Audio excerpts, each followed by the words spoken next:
John 10:17-18. The reason my Father loves me is that I lay down my life, only to take it up again. No one takes it from me, but I lay it down of my own accord. I have authority to lay it down and authority to take it up again. This command I received from my Father. In these powerful words, Jesus makes it absolutely clear that his death was not the result of human power but divine purpose. The phrase takes it from me in Greek is airei αὐτὴν ἀπ' ἐμοῦ, airei autēn ap emou, meaning to seize or remove from me by force. Jesus insists this never happened. The phrase lay it down is τίθημι αὐτήν, τίθημι autēn, meaning to place, set, or lay down voluntarily. Jesus declares that he alone holds authority over his life and death, acting in obedience to the Father's command, not under the compulsion of men. The following 14 complete verses deepen the understanding of this truth. No one takes Jesus' life from him. He lays it down willingly. 1. John 19:30. Jesus said, "It is finished." With that, he bowed his head and gave up his spirit. Jesus completed the mission and willingly surrendered his spirit at the precise moment he chose. 2. Luke 23:46. Father, into your hands I commit my spirit.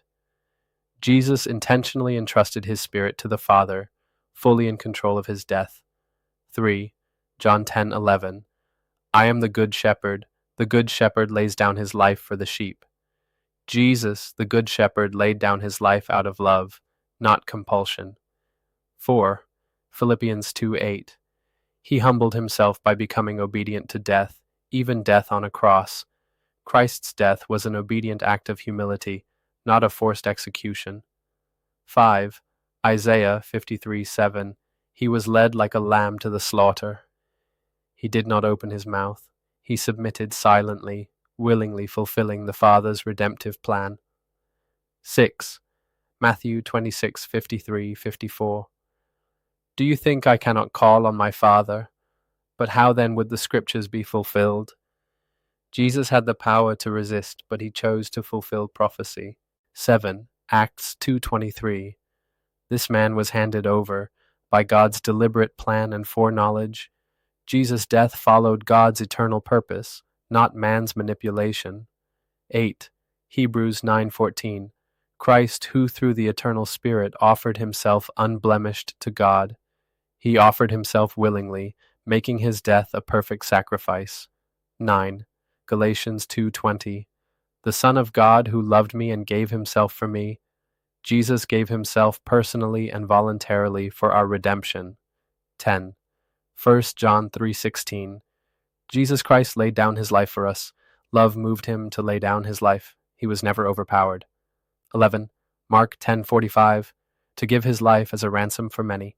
Christ's mission was not to be taken, but to give. 12. Isaiah 53:10. Yet it was the Lord's will to crush him and cause him to suffer. His death was a divine decree, not man's victory. 13. Hebrews 10:10. We have been made holy through the sacrifice of the body of Jesus Christ once for all. Jesus' self-giving act sanctified believers permanently. 14. Revelation 5:9.